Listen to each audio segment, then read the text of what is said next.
Napadaan lang kami dito. Hindi talaga namin alam kung ano ang meron. Hanggang sa merong announcement, sabi ko siguro merong program doon. Tara, puntahan natin.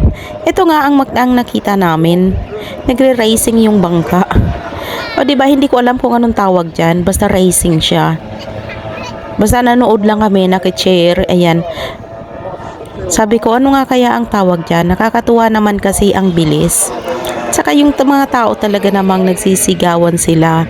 Nag-cheer sila dyan sa mga contestant. Ayun, ang bilis-bilis nga naman kasi. Dito kasi kapag summer, marami ka talagang makikitang activities.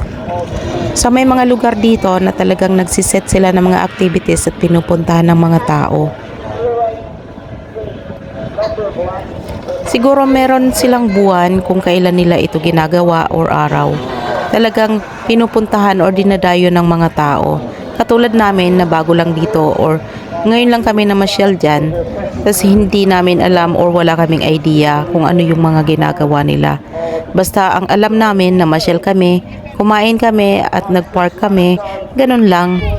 So ganun lang ang buhay namin guys sa UK. Minsan pumapasyal kami na hindi namin alam or wala kaming plano or hindi namin nakikita kung ano talaga yung pupuntahan namin. Kumbaga, hindi namin masyadong pinaplano ang aming nilalakad. Ang mahalaga sa amin, maipasyal namin ang mga bata. At pati na rin kami makapag-relax ng konti. Hindi nga pala relax dahil nga mapapagod ka kapag namasyal ka, di ba? Di ba? Ganun lang ba? Ganun lang guys. Ayan, kung hindi ka pa nakaka-follow sa akin, follow for more and make a love shout out sa mga new followers natin. Thank you so much sa lahat ng suporta nyo. At hanggang sa muli, ayan, sundan nyo pa din ang aking munting vlog. So said they will start the first heat.